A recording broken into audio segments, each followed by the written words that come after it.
నమస్తే, welcome to our channel. ప్రస్తుతం మనతో లలిత ఉపాసకులు, వాస్తు జ్యోతిష పండితులు బ్రహ్మశ్రీ నానాజీ పట్నాయక్ గారు ఉన్నారు. వారితో మాట్లాడదాం. నమస్తే గురువుగారు. శ్రీమాత్రే నమః.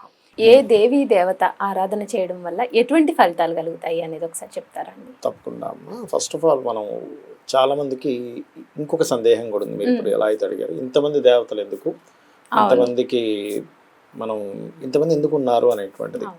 ఇక్కడ ఒకటేనమ్మా, సింపుల్ ఏంటంటే మన సనాతన ధర్మం కానీ మన హైందవ దీంట్లో కానీ వేదాల్లో కానీ ఉన్నది ఏంటంటే ఒక్కొక్క దానికి ఒక్కొక్క ఎనర్జీ అనేటువంటిది ఉంటుంది. ఇప్పుడు అంటే మనం చిన్న ఆఫీస్ ఒకటి పెట్టుకున్నా కూడా, ఇప్పుడు ఎగ్జాంపుల్ ఇదే ఆఫీస్ ఉంది అనుకోండి, ఇందులో కెమెరామెన్ కెమెరా చూస్తారు, మేకప్ చేసేవాళ్ళు మేకప్ చేస్తారు, లైటింగ్ లేకపోతే ఎడిటింగ్ చేసేవాళ్ళు, ఎస్సీఓస్, మేనేజింగ్ చేసేవాళ్ళు అండ్ అకౌంట్ డిపార్ట్మెంట్ వేరు ఉన్నాయి కదా, అన్నీ ఒకరే చేయట్లేదు.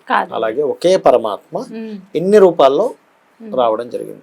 ఇన్ని రూపాల్లో వచ్చి కూడా మీరు గమనించినట్లయితే అంటే ఎందుకు మనం ఒక దేవతా స్వరూపాన్ని ప్రత్యేకంగా చేస్తాము, ఏమి ఇంతమందితో ఇన్ని ఉండగా ఏదో ఒకటి పట్టుకుంటాం కదా అంటే కాదు. అక్కడ ఇప్పుడు లలితా అమ్మవారు తెలుసు కదా మీకు. లలితా అమ్మవారు బండాసురుడితో యుద్ధం జరిగేటప్పుడు బండాసురుడి యొక్క తమ్ముడు విశుక్రుడు విషంగుడు ఇద్దరు ఉంటారు. అందులో ఒక తమ్ముడు ఏం చేస్తాడంటే ఒక విఘ్నశిలా యంత్రాన్ని విసిరేస్తాడు. అక్కడ విసిరేసినప్పుడు అందరికీ వైరాగ్యము, ఇంట్రెస్ట్ అనేది పోతుంది యుద్ధం మీద.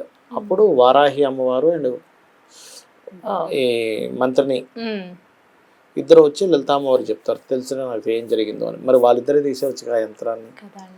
అప్పుడు శివుడి వైపు చూస్తే కామేశ్వర ముఖాలోక కల్పిత శ్రీ గణేశ్వర, ఇద్దరు ముఖాలలో నుంచి ఆ యొక్క పుట్టినవాడు గణపతి. ఇద్దరు నవ్వు నుంచి పుట్టినటువంటి గణపతి అమ్మ చెప్పమ్మ అంటే ఎవడో ఏదో పెట్టాడు తీరనాయన అంటే వెళ్ళి తీసేస్తాడు ఒక గుద్దుతో. మరి గణపతి ఎందుకు వచ్చాడు? అక్కడ అంతమంది పరివార దేవతలు ఉన్నారు, వాళ్ళందరూ చేయలేరా అంటే ఏదైనా ఆటంకాలు వచ్చినప్పుడు గణపతికి చేసుకోవాలి, ఏమైనా పనులు విఘ్నాలు ఉన్నప్పుడు వినాయకుడిని ఆరాధన చేసుకోవాలి. ఇప్పుడు మనకి అంటే ఇలా 1 by 1 చెప్తాను. ఇప్పుడు మనకి హిరణ్యాక్షుడు అనేటువంటి ఒక రాక్షసుడు భూమిని తీసుకెళ్ళి దాచేశాడు. దాచేసినప్పుడు విష్ణువు ఒక దానికోసం ప్రత్యేకంగా వరాహ అవతారం ఎత్తాడు. ఆయన ఎత్తి దాన్ని వెతికి యుద్ధం చేసి ఆ రాక్షసుని చంపేసి తీసుకొచ్చాడు. నార్మల్గా విష్ణువు రూపంలో వెళ్ళొచ్చుగా, ఎందుకు అలా వెళ్ళాడు అంటే పిగ్ ఉంటుంది కదా, దానికి ఉన్నటువంటి లక్షణం ఏంటంటే ఇప్పుడు మీరు ఎప్పుడైనా గమనించండి, అది ఏం చేస్తుంది అంటే భూమిని వాసన చూసుకుంటూ తిరుగుతుంది. గమనించండి, మూతి కింద పెట్టుకుంది, మామూలు నడవదు అది. ఎందుకంటే దాన్ని భూమిని వాసన చూడడం, భూమిని పసిగట్టడం అనేటువంటి లక్షణం దానికి ఉంటుంది. అందుకని ఆ భూమి ఎక్కడుందో కనిపెట్టాలంటే ఆ ఎనర్జీస్తో ఆ అవతారం దాల్చాలి. అర్థమైందమ్మా? అలాగే మీరు ఆదిశంకరాచార్యులు వారి వృత్తాంతంలో ఒకసారి ఆయన పరకాయ ప్రవేశం చేసి ఇంకొక రాజులోకి వెళ్తాడు. ఆయన వెళ్ళినప్పుడు ఇక్కడ ఏం చేస్తారంటే ఈ వాళ్ళు కనిపెట్టి అంటే ఇక్కడ రాజుగా అక్కడికి వెళ్ళాడంటే ఇక్కడ ఎక్కడో శరీరం ఉండి ఉంటుంది, దీన్ని దహనం చేసేయండి అన్నప్పుడు అప్పుడు అక్కడ నుంచి నరసింహస్వామిని వేడుకుంటాడు ఆదిశంకరాచార్యులు. అప్పుడు నరసింహస్వామి వచ్చి ఆయన బయటికి తీస్తారు. అంటే ఏమిటంటే ఒక్కొక్క దానికి ఒక్కొక్క ఎనర్జీ కావాలి మనకి. ఇప్పుడు మనం ఉన్నాము, బాడీలో అన్నీ ఒకే రకంగా ఉంది, రకరకాల వైటమిన్స్ ఉన్నాయి. అదేంటండి ఇంకో వైటమిన్ సపోర్ట్ చేయొచ్చు కదా అంటే సపోర్ట్ చేయదు. డి విటమిన్ డి విటమినే, సి విటమిన్ సి విటమినే. అట్లాగే మనకేంటంటే పలానా ఎనర్జీ కావాలి, ఒక ఆటంకాలు ఏర్పడుతున్నాయి, గణపతిని చేసుకోవాలి. మనకి నడుస్తున్నటువంటి రెగ్యులర్గా ఉండే ప్రాసెస్ నడవట్లేదు, సంథింగ్ ఎక్కడో ఏదో నేను డెసిషన్ సరిగ్గా తీసుకోలేకపోతున్నాను, అప్పుడు విష్ణు ఆరాధన చేయాలి. మీకు సంతానం కలగట్లేదు, దత్తాత్రేయుడిని ఆరాధించాలి. అంటే గురుబలం పెరిగితే సంతానం కలుగుతుంది కాబట్టి. ఓకే, అలాగే అందరూ ఏమంటారంటే ఈ యొక్క కలియుగంలో చండీ వినాయక అంటే చండీ అమ్మవారిని వినాయకుడిని త్వరగా ఫలితం ఇస్తుంది అంటూ ఉంటారు. అదొక ఇది. అలాగే ఒక్కొక్క యుగానికి ఒక్కొక్క దేవతా స్వరూపాన్ని మనం చెప్తాం కాబట్టి కలియుగంలో కలియుగ వెంకటేశ్వర స్వామి అని చెప్తూ ఉంటాం. మరి వీళ్ళందరికీ చేస్తున్నాం కదా, ఒకరికి చేసి ఒకరికి చేయకపోతే తప్పేమో అనేటువంటి సందేహం కూడా మరి కొంతమంది ఉంటుంది. కానీ ఇక్కడ ఏంటంటే మీరు ఎవరికి చేసినా, దేవతలకి ఎవరిని మీరు పూజించినా ఆఖరికి వెళ్ళేది మళ్ళీ ఆ పరమాత్మకి, మూల పరమాత్మకి వెళ్తుంది. ఆ మూల పరమాత్మ ఆ యొక్క శక్తి ఇన్ని రూపాయలు దాల్చింది. ఎలా అయితే మీరు ఏ వస్తువు కొన్నా కూడా ట్యాక్స్ సెంట్రల్కి ఎలా వెళ్తుందో, మీరు ఎవరిని పూజించినా కూడా వారికి అది వెళ్తుంది. అయితే ఈ ఎనర్జీ కావాలి. ఇప్పుడు ఒకే విత్తనం వేసాము, చెట్టుగా వచ్చింది, అందులో బెరడు వేరుగా ఉంటుంది, కొమ్మలు వేరుగా ఉంటాయి, ఆకులు వేరుగా ఉంటాయి, పుష్పాలు వేరుగా ఉంటాయి, పళ్ళు వేరుగా ఉంటాయి. ఒకే దాని నుంచి వచ్చింది. కానీ మీకు ఏం కావాలి? పండు కావాలంటే అందులో నుంచి పండు తింటున్నాం, పుష్పం కావాలంటే పుష్పం తీసుకొని తలలో పెట్టుకుంటున్నాము, పూజ చేసుకుంటున్నాము, కర్ర ముక్క కావాలంటే కర్ర ముక్క తీసుకుంటున్నాం, పొయ్యిలో పెట్టుకుంటున్నాం, పెద్ద బెరడు తీసుకెళ్ళి ఫర్నిచర్ చేసుకుంటున్నాం, లేదా తలుపులు చేసుకుంటున్నాం. మరి ఒకే విత్తనం నుంచి వచ్చినటువంటి ఇది పండుని తీసుకెళ్ళి మీరు ఫర్నిచర్ చేసుకోలేకపోతున్నారు. ఎందుకు? అదే విత్తనం నుంచి వచ్చిందిగా కదండి.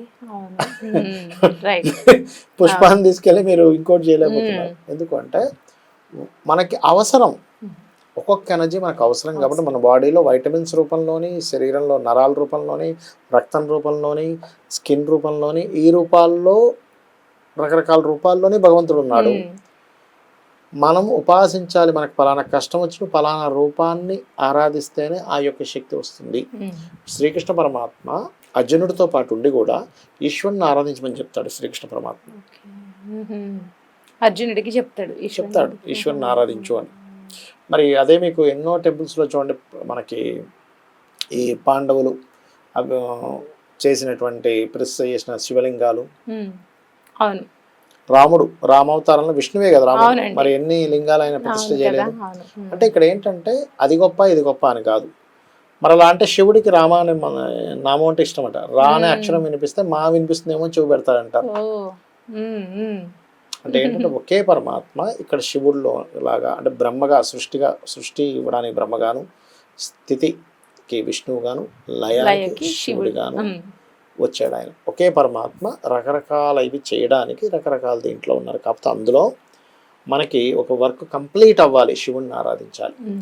ఒక పని నడుస్తూ ఉండాలి, విష్ణువు, ఎందుకంటే స్థితికారకుడు. ఒక పని ప్రారంభం అవ్వాలి, బ్రహ్మను తలుచుకోవాలి. ఒక పని అసలు ఆటంకాలు ఏర్పడుతున్నాయి, గణపతిని తలుచుకోవాలి. ధైర్యం రావట్లేదు మనకి, దుర్గాదేవి యొక్క ఆరాధన మనకి ధైర్యాన్ని ఇస్తుంది. ఓం దుమ్ దుర్గాయ నమః అనుకోండి, మీకు ఏదో ఒక భయం ఉంటుంది చూసారా, ఆవహించినటువంటి భయం పోతుంది దుర్గా అమ్మవారిని కనుక మీరు చేసినట్లయితే. అదేవిధంగా లలితా సహస్రనామాలు చేసి అన్ని దేవతల్ని చేసిన ఫలితమే వస్తుంది అక్కడ, ఎందుకంటే అందరు దేవతలకి సంబంధించి ఉంటుంది అందులో. అలా ఏంటంటే ఒక్కొక్కరు చేయడం ఒక్కొక్క ఫలితం అనమాట. స్కందుని ఆరాధించాము, స్కందుని దత్తాత్రేయుని ఆరాధించాము, సంతాన సంబంధించిన ఇబ్బందులు తగ్గుతాయి. అలాగే లలితాసహస్రనామాలో ఒక్కొక్క నామానికి ఒక్కొక్క ఫలితం ఉంది. అదేవిధంగా ఒకే శివుడికి రకరకాల పదార్థాలతో మీరు అభిషేకం చేయడం ఒక్కొక్క ఫలితం ఉంటుంది. అదే విష్ణువుని రకరకాల పుష్పాలతో అలంకారం చేయడం వల్ల ఒక్కొక్క ఫలితం ఉంటుంది. అట్లా ఏంటంటే ఒక్కొక్క దేవతకి ఒక్కొక్క ఎనర్జీ ఉంది అనేటువంటిది మనం అర్థం చేసుకోవాలి. రకరకాల పళ్ళు ఉంటాయి, ఈ పండ్లో ఈ విటమిన్స్ ఉన్నాయి, ఈ పళ్ళు విటమిన్స్ ఉన్నాయి. అలానే ఇది ఎక్కువ ఇది తక్కువ అని కాదు, రెండు శరీరానికి అవసరమే, రెండు ఇదే, రెండింటిని తీసుకుంటున్నారు. అలానే ఒకదాన్ని మీరు కించబరట్లా, ఒకదాన్ని మీరు మెచ్చుకోవాలి. అది ఎట్లాగో మనం కూడా ఏంటంటే సమస్త దేవతలు ఆ పరమాత్మ యొక్క రకరకాల స్వరూపాలను భావం చేసుకుంటూ, మీకు ఫలానా ఎనర్జీ కావాలి కాబట్టి ఒక వైటమిన్స్ తీసుకున్నట్టు, ఒక పండు తిన్నట్టు, ఒక ఫలానా తీసుకున్నట్టు మీరు ఆ ఎనర్జీని మీరు పొందుతున్నారు. ఈ ఎనర్జీని పొందే దాంట్లో కూడా మీ జాతక చక్రంలో ఇప్పుడు ఫైనాన్షియల్ గ్రోత్ రావాలి, ఏ గ్రహానికి వచ్చిందని ఉంటుంది. ఒక రవికి వస్తే సూర్యుడిని ఆరాధిస్తూ ఉండాలి, చంద్రుడికి వస్తే చంద్రుడిని